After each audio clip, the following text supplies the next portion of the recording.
So hello friends, मेरा नाम है अमन आकाश और इस वीडियो में मैं आपको बताने वाला हूँ आइनॉक्स के फंडामेंटल एनालिसिस के बारे में। तो दोस्तों, इससे पहले कि हम फंडामेंटल एनालिसिस करें, हम सबसे पहले एक क्विक ओवरव्यू देंगे कि आखिर ये इस कंपनी का बिज़नेस क्या है, आखिर ये कंपनी पैसे कैसे कमाती है। ये कंपनी का मेन बिज़नेस है मूवी एग्जिबिटिंग का। जो मूवीज़ बनती है वो मूवीज़ को ये दिखाते हैं अपने थिएटर्स और अपने हॉल्स में। इनका बहुत बड़ा मल्टीप्लेक्स का चेन है। इनका जो सबसे बड़ा मल्टीप्लेक्स का चेन है जो मार्केट में है वो है पीवीआर। पीवीआर के जो बाद जो सबसे नेक्स्ट आते हैं वो आते हैं आइनॉक्स मूवी। तो अब देखते हैं इनका बिज़नेस मॉडल क्या है। ये जनरली ये 4 तरीके से अपने पैसे कमाते हैं। सबसे पहला टिकट सेल्स का रेवेन्यू से।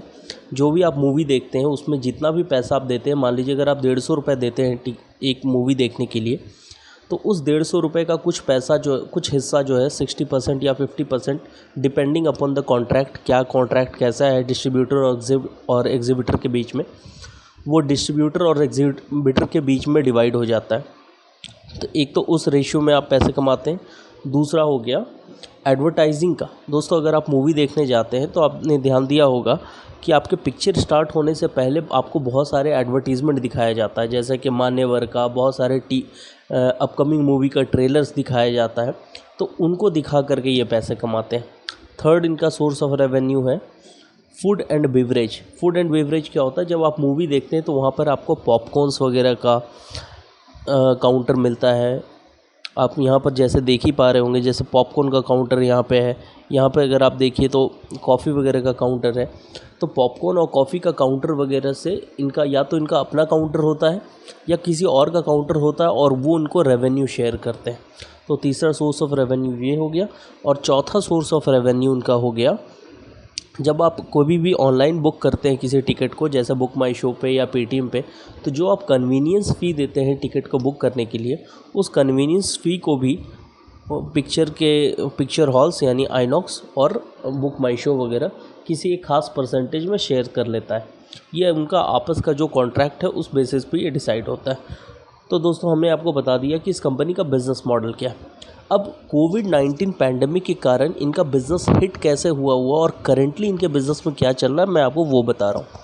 दोस्तों, जैसे ही कोविड-19 का पैंडमिक स्टार्ट हुआ, वो स्टार्ट हुआ था लगभग फरवरी में। सबसे पहले मैं आपको चार्ट के थ्रू इसको दिखाता हूँ। देखिए दोस्तों, ये 1 साल का चार्ट है आइनॉक्स का।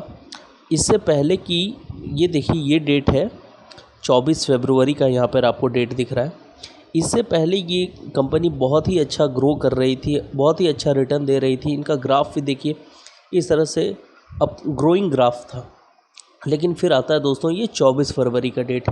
ये वो समय था जहाँ पर अब इंडिया में कोविड-19 को लेकर के लोग अब डरना स्टार्ट कर दिए थे और बाहर निकलना बंद कर रहे थे।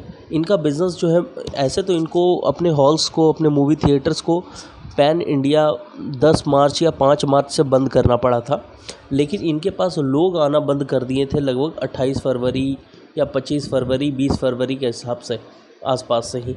फरवरी का महीना भी इनका कोई बहुत अच्छा बिज़नेस का महीना नहीं गया है, जैसा कि मैनेजमेंट ने अपने कॉन कॉल में भी बताया। तो फरवरी और मार्च इनका जो है बहुत ही गंदा गया।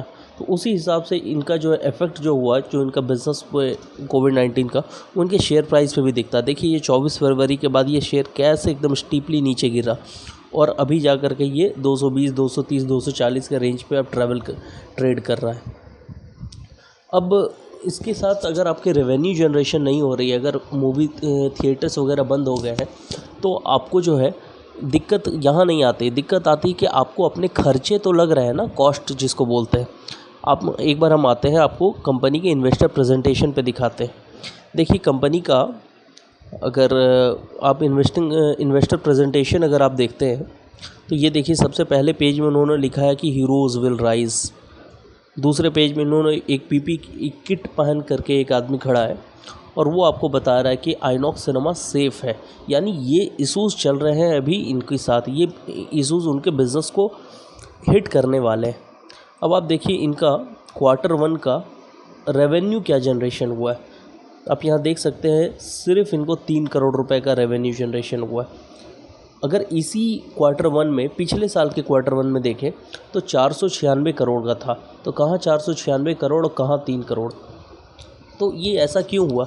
ऐसा इसलिए हुआ कि पूरे के पूरे इनका जो है सिनेमा हॉल का पूरा बिज़नेस ही बंद हो गया। तो अगर बिज़नेस इनका बंद हो गया तो कोई टिकट सेल नहीं है, कोई फूड एंड बेवरेज का सेल नहीं है, कोई इनको एडवर्टीज़मेंट इनकम नहीं हो रही है, कोई भी इनको रेवेन्यू शेयरिंग जो है कमीशन से मिल नहीं रहा है। तो इनका वर्चुअली पूरा ही बिज़नेस बंद हो गया। बाकी सेक्टर्स में क्या हुआ कि बिज़नेस में स्लो डाउन आया है, बट ये एकमात्र ऐसा सेक्टर है जिसमें रेवेन्यू ज़ीरो हो गया। और ये जो 3 करोड़ का आपको रेवेन्यू दिख भी रहा है, वो 3 करोड़ का रेवेन्यू वही रेवेन्यू है जो कि इनको इंटरेस्ट इनकम हुआ होगा या इन्वेस्टमेंट से कोई इनकम हुआ होगा। अगर रेवेन्यू कम हुआ है तो देखिए उसका इफ़ेक्ट इनको एबिटा पे भी पड़ा। 92 करोड़ का कहाँ पर एबिटा था, कहाँ वो जाकर के 35 करोड़ का लॉस हो गया। पैट भी उनको 52 करोड़ रुपए का लॉस बुक करना पड़ा इस साल।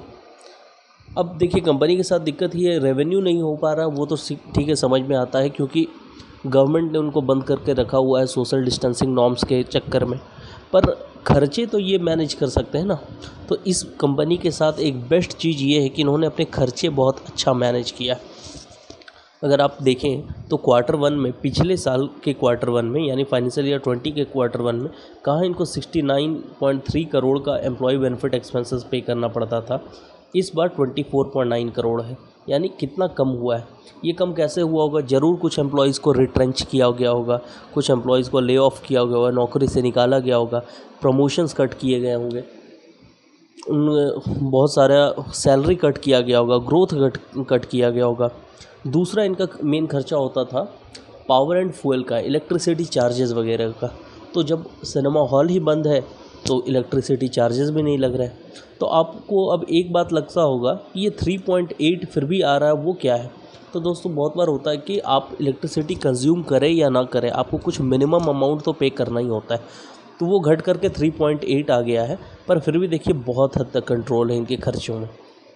तीसरा अगर हम आपको दिखाते हैं, यहाँ पर आपको एक बहुत अच्छी चीज़ सीखने को भी मिलेगी कि रेंट 91.5 करोड़ था पिछले साल के क्वार्टर वन में, फाइनेंशियल ईयर 20 में। इस साल आप आकर के देखिए तो रेंट पूरा ही ज़ीरो हो गया। ये कैसे हो गया? क्योंकि जब भी कभी आइनॉक्स वजह से मल्टीप्लेक्स जिस भी मॉल में अपना आउटलेट खोलते हैं, तो वो अपने मॉल के डेवलपर से जब वो अपना रेंट एग्रीमेंट साइन करते हैं तो उसमें एक क्लॉज होता है फोर्स मैज्योर क्लॉज। फोर्स मैज्योर क्लॉज में क्या होता है, वो अग्रीमेंट करते हैं कि आपका मॉल अगर किसी कारण से बंद रहा तो उस बंद रहने वाले पीरियड के लिए हम आपको रेंट नहीं देंगे। तो दोस्तों बहुत, जब तक जनरली क्वार्टर वन में भी मॉल्स लगभग बंद ही रहे थे, उसके कारण आइनॉक्स को अपना एक भी पैसा जो है रेंट में नहीं देना पड़ा। तो ये बहुत अच्छी बात है। ये यहाँ पर इनका बहुत ही बड़ा एक फ़िक्स्ड एक्सपेंसेस सेव हो गया। ओवरहेड, जब ये बात तो हम जानते हैं कि जब बिज़नेस ही नहीं हो रहा है तो उससे रिलेटेड खर्चे भी कम होंगे। तो इस कंपनी के साथ जो बेस्ट चीज़ था कि इन्होंने अपने खर्चे बहुत अच्छा से मेंटेन किया। अब हम लोग आते हैं दोस्तों यहाँ पर मनी कंट्रोल वेबसाइट पे एक बार आते हैं और यहाँ पर आकर के हम इस कंपनी के कुछ और फाइनेंशियल्स देखते हैं। ये देखिए मनी कंट्रोल वेबसाइट से हम लोग डायरेक्टली आ गए फाइनेंशियल्स की तरफ। आप फाइनेंशियल्स की तरफ अगर आए, ये दोनों मैं काट दूँ, हाँ रिकॉर्ड हो रहा है ना, हाँ रिकॉर्ड हो रहा है। मैं हर डाउट में आ जाता हूँ यार। हाँ, क्वार्टरली रिज़ल्ट तो हम लोग देख ही चुके थे। अब आते हैं एक बार हम लोग एनुअल रिज़ल्ट भी देखते हैं। इनकम स्टेटमेंट है। देखिए इस कंपनी के साथ जो एक चीज़ सबसे अच्छी है कि कोई भी इन्वेस्टर वहाँ पैसे इन्वेस्ट करना चाहता है जहाँ पर उनको सेल्स का ग्रोथ हो। तो अब देखिए लास्ट 5 सालों में इस कंपनी का सेल्स हमेशा बढ़ता गया है। 1160, 1220, 1348, 1692, 1897, यानी सेल्स बढ़ता गया है। अदर इनकम इस इस कंपनी का कोई बहुत इंपॉर्टेंट रहता नहीं है, क्योंकि एक तो बहुत नेग्लिजिबल अमाउंट रहता है, दूसरा सिर्फ ये इंटरेस्ट ऑन इनकम रहता है। तो उस हिसाब से अगर देखें तो इनका टोटल इनकम भी हर साल बढ़ा है, टोटल खर्चे भी इनके बढ़े हैं, टोटल खर्चा भी इस पर। और इन्वेस्टर जिस चीज़ से सबसे ज़्यादा कंसर्न रहता है वो होता है नेट प्रॉफिट। तो आप यहाँ पर आके देखिए सबसे नीचे में नेट प्रॉफिट यहाँ पर 81 था घट गया मार्च 17 में, मार्च 18 में फिर जा कर के बढ़ा, मार्च 19 में और बढ़ा और मार्च 20 में फिर 15 करोड़ ही रह गया। अब दोस्तों एक बात आपको परेशान कर सकती है, वो है कि देखिए इस कंपनी का सेल्स बढ़ा है फिर भी उस रेशियो में प्रॉफिट क्यों नहीं बढ़ी। उसका रीज़न ये है दोस्तों कि इस कंपनी के लिक्विडिटी कोई बहुत अच्छा नहीं था और उसके कारण इनको कर्जे लेने पड़े, डेट लेना पड़ा। तो अगर आप थोड़ा ऊपर जा कर के देखिए इनके इंटरेस्ट के साइड को, तो ये देखिए ये 24.9 था, 15 था, यहाँ पर 28 था, यहाँ 23 था और सडनली ये राइज़ करके 221 आ गया। तो ये 221 आ जाने के कारण ही इनका जो इनकम था वो ऑफसेट हो गया इंटरेस्ट के एक्सपेंसेस के कारण, और इसके कारण इस कंपनी को ज़्यादा प्रॉफिट नहीं हुआ। अब हम दूसरी बार जाते हैं एक बार बैलेंस शीट में। बैलेंस शीट में देखिए दोस्तों इनके रिज़र्व्स इस कंपनी का, मैं भी अब जब आता हूँ तो रिज़र्व्स पे एक बार आते हैं। ये देखिए रिज़र्व्स इस कंपनी का लगातार बढ़ता आया है लास्ट के 4 सालों में, पर इस साल रिज़र्व्स इनका घटा है। ये हो सकता है कि कुछ प्रोविजनिंग हुई होगी, क्योंकि इनकम स्टेटमेंट में तो वैसा एज सच कोई बहुत बड़ा लॉस तो दिख नहीं रहा है। सॉरी लॉसेस हैं इनको, और उस लॉसेस के कारण जो है आप देख सकते हैं यहाँ लॉस है, यहाँ लॉस है, तो उस लॉस के कारण जो है इनका रिजर्व्स एंड सरप्लस घटा होगा। अब आप आते हैं थोड़ा और नीचे आते हैं, एक चीज़ और देखिए, अदर लाइबिलिटीज़ जहाँ पे हैं इनकी, अदर लाइबिलिटीज़ में देखिए इनका पहले मार्च 20 में 312, 355, 308, 145 और सडनली ये कितना जंप हो गया, 2704 हो गया। कहाँ पहले 100, पिछले साल 145 करोड़ था, इस बार 2704 करोड़ हो गया। तो ये दोस्तों हुआ क्यों? वही कारण है, इस कंपनी की लिक्विडिटी की प्रॉब्लम थी, उसके कारण इनको एडिशनल डेट लेना पड़ा, और जब ये डेट लिए तो इनके इंटरेस्ट एक्सपेंसेस भी बढ़ गए, जिसका इफ़ेक्ट हम लोग बहुत ही अच्छा से प्रॉफिट्स पे देख सकते हैं कि प्रॉफिट किस हिसाब से कम हुई है। अब आते हैं दोस्तों कुछ रेशियोज़ पे। ये क्या हो गया? हाँ, रेशियोज़ पे। अगर आप रेशियोज़ पे आते हैं तो सबसे इम्पॉर्टेंट जो होता है, मैं ग्रोथ रेशियोज़ को देखता हूँ। ग्रोथ कंपनी कैसे करे, क्योंकि investor is always concerned about the growth. अगर कोई कंपनी का सेम शेयर प्राइस रह रहा है अगले 3 सालों तक, तो हमें कोई फ़ायदा नहीं होगा। हम 50 रुपये इन्वेस्ट करके चाहते हैं कि 80 रुपये कमाएँ, पर अगर 50 रुपये इन्वेस्ट करके फिर हमें 50 रुपये ही मिलते हैं तो हमें कोई फ़ायदा नहीं होगा। इसलिए ग्रोथ बहुत इंपॉर्टेंट है। अब अगर आप आते हैं 3 ईयर सेल्स के ग्रोथ पे, तो देखिए ये कंपनी का ग्रोथ जो सेल्स ग्रोथ है मार्च 16 में बहुत अच्छा था, मार्च 17 में थोड़ा कम हुआ, मार्च 18 में तो बिल्कुल भी कम हो गया, सिर्फ आधा % रह गया, पर शानदार रिकवरी किया उन्होंने मार्च 19 में 17% और मार्च 20 में 18% का। पर नेट प्रॉफिट रेशियो देखिए इस कंपनी का, ये नेट प्रॉफिट रेशियो इस साल बहुत ही कम आया है, -63 इनफैक्ट आया है, जो कि लॉसेस को दर्शा रहा है, और इसी कारण से इस कंपनी का रिजर्व्स भी नेगेटिव हुआ है। अगर हम वैल्यूएशन रेशियो की तरफ जाते हैं तो वैल्यूएशन रेशियो में मैं कुछ बहुत ज़्यादा नहीं दिखूँगा, पर एक चीज़ देखिए, इस कंपनी का पी रेशियो 128.66 है। अगर इस कंपनी का इंडस्ट्री पी रेशियो देखते हैं तो वो लगभग 14 या 15 के आसपास का है। वो यहाँ दिया हुआ नहीं है, पर मैं आपको बता दूँ 14 या 15 के आसपास का पी रेशियो है। तो उस हिसाब से बहुत एनालिस्ट ऐसा मानते हैं कि जब ये इंडस्ट्री के पी रेशियो से ज़्यादा होता है तो ये शेयर्स ओवर वैल्यूड हो जाते हैं, पर मेरा ऐसा नहीं मानना है। मेरा ऐसा मानना है कि महंगी चीज़ हमेशा ही ओवर वैल्यूड रहती है। अच्छी चीज़ जो होती है, सॉरी मैं गलत बोल गया, अच्छी चीज़ जो रहती है वो हमेशा ही ओवर वैल्यूड रहती है। अच्छी चीज़ वो अच्छी इसीलिए है, इसीलिए तो लोग उसका दाम ज़्यादा देना चाह रहे हैं।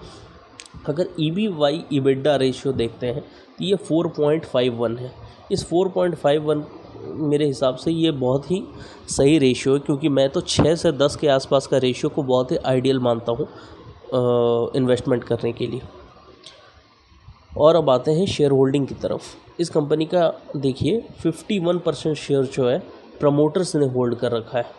ठीक ठाक रेशियो है, कोई ख़राब नहीं है, पर चिंता की बात यहाँ है कि एफआईआईज़ ने इस कंपनी में इन्वेस्टमेंट को कम किया है। देखिए मार्च 19 में 12% था, सितंबर 19 में 12% था, मार्च 20 में आकर के ये 9.3% हो गया। थोड़ी सी बढ़ोतरी हुई है जून 20 में, पर देखिए ये कहाँ 12% और कहाँ 9% रह गया।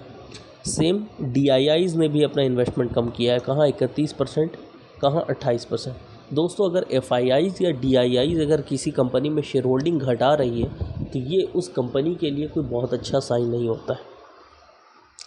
सो दोस्तों मुझे ऐसा लगता है कि मैंने इस फंडामेंटल एनालिसिस तो नहीं कहूँगा इसको, क्योंकि फंडामेंटल एनालिसिस सिर्फ इतना ही नहीं होता है। फिर हम लोग जो फंडामेंटल एनालिसिस करते हैं तो इसी रेशियो के बेसिस पे हम लोग कंपनी का अगला 2-3 साल का फ्यूचर क्या ग्रोथ होने वाला है वो भी निकालते हैं, फ्यूचर ईपीएस भी निकालते हैं और फ्यूचर टारगेट प्राइस भी निकालते हैं, सब कुछ निकालते हैं।